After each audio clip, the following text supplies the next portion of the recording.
Should I say it?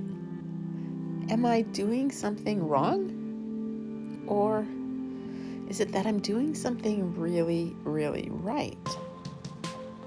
Different climbers, different perspectives, yet each climb I hear it on repeat. Is it a secret superpower? Something only I have?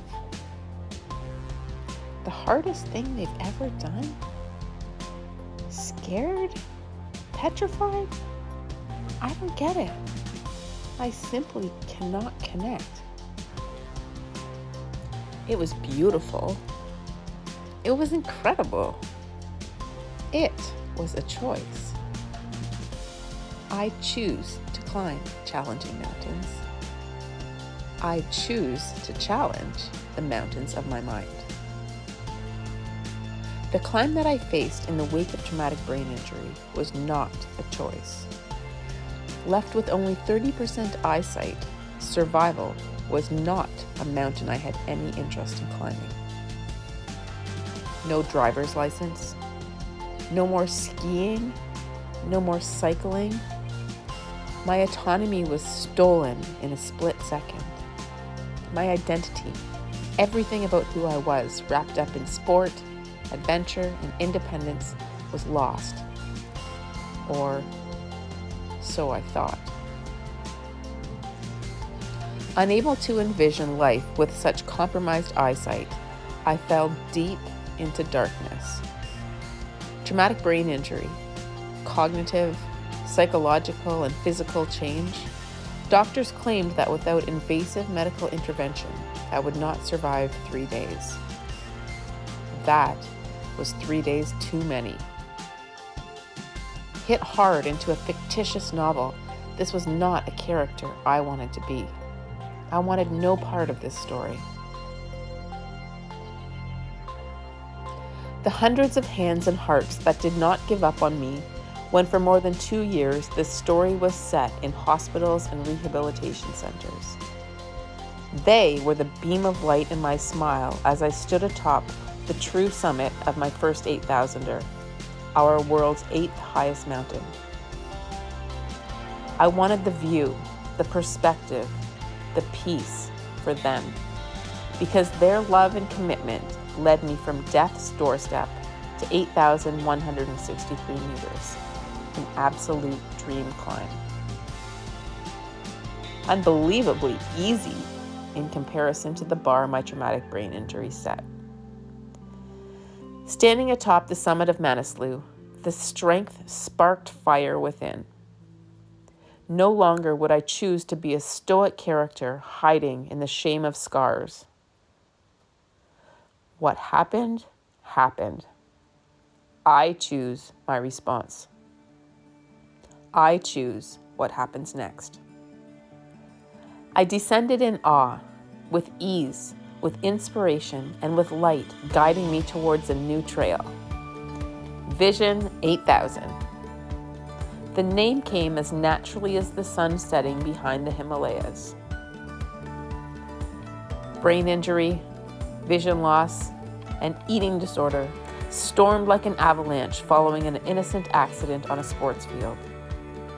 Now, I am storming through the stigma associated with each as I climb all of the world's 14 peaks that stand above 8,000 meters. The TBI that changed me in ways I could not choose.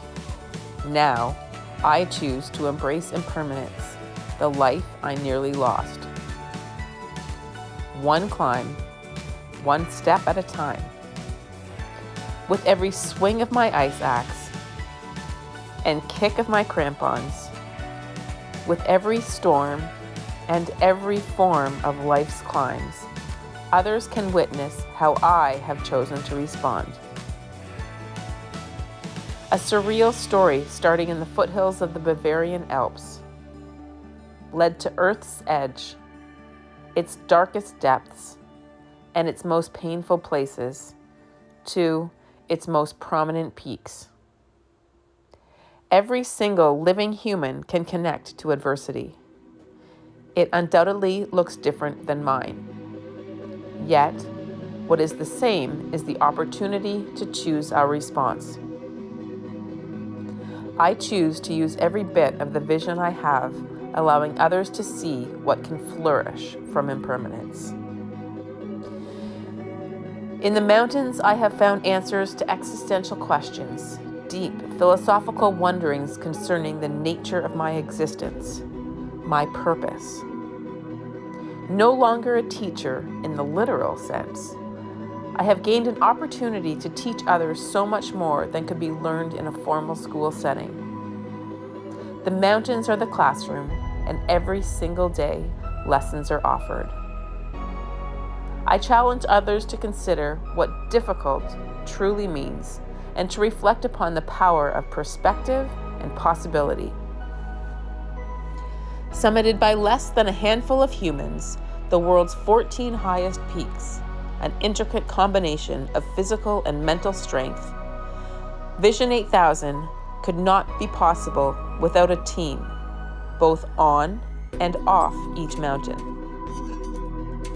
This is where I hope you will become part of my story, my team.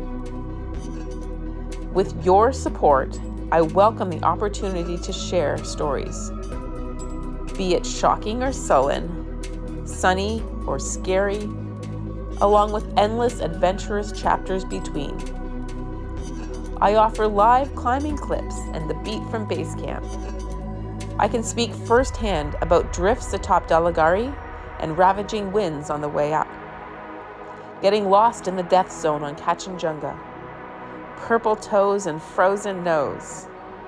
The magic on Makalu and friends who make that happen. Dodging K2 rocks too close for comfort and clouds hovering along the marathon ridge of Broad Peak.